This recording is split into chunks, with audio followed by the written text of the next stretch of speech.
Alright, so now we're going to zoom in on the rib. Okay, I showed you a picture of the rib over there. Actually, let me just pan to it real quick. These are all the ribs, right?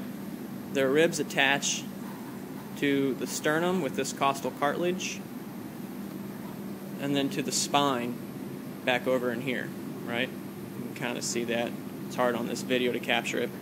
Well, on the side that it attaches to the sternum through the costal cartilage, that's called the sternal end. On the side that attaches to the spinal cord, that's called the head, rib head. And on a lot of people, especially people that have soft tissue damage or whiplash, things like that, they'll also have a condition where their rib heads will pop out of place, and through holistic medicine and chiropractics and things like that, you can actually pop those back in. But anyway, you can tell how the rib head looks much different. It's shaped differently than just the sternal end. So the sternal end is flat at the end, and this is kind of curved off like that. That's how you're going to tell the difference between the two. This is the head, this is the sternal end, right there. Head, sternal end. Alright, moving over to kind of zoom into the vertebrae. This isn't everything we're going to learn about the vertebrae, but this is the generals, specifics. If you know this coming into class, you're going to be in a really good shape. This is the body of the sternum, or not of the sternum, of the spine, right here. It's the largest part of the sternum. In general, that's what the body's going to refer to. It's the largest part of the structure. This is the transverse process. Remember we said a process was a bony prominence that I can grab onto.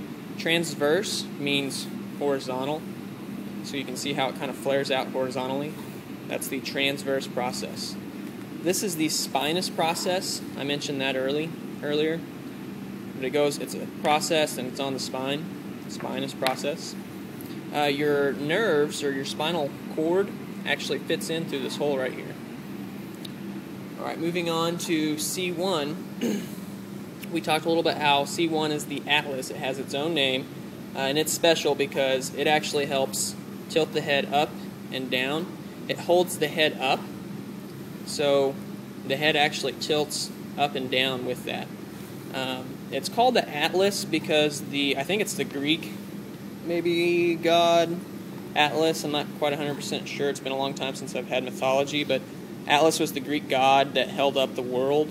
So, I guess your head's your whole world. I don't know, but anyway, that helps hold up the head. So you can think of that as being right underneath the head because it's holding it up on the rest of the spinal cord. So C1 is the atlas, and C2 is going to be the axis.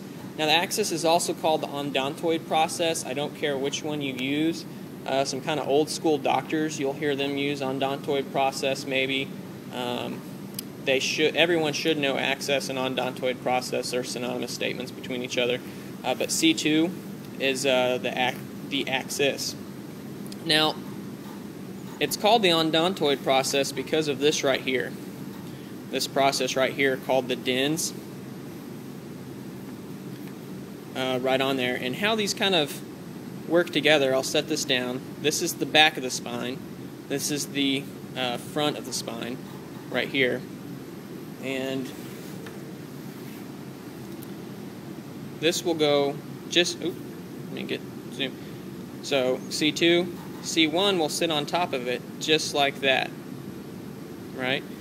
C2 is responsible for the left and right movements. So if the guy looks left or right, remember this is the front of his face right here. So if he looks left or right, it's rotating on this dens right here. And that's about it for this video on what we'll go into for the vertebrae and the rib.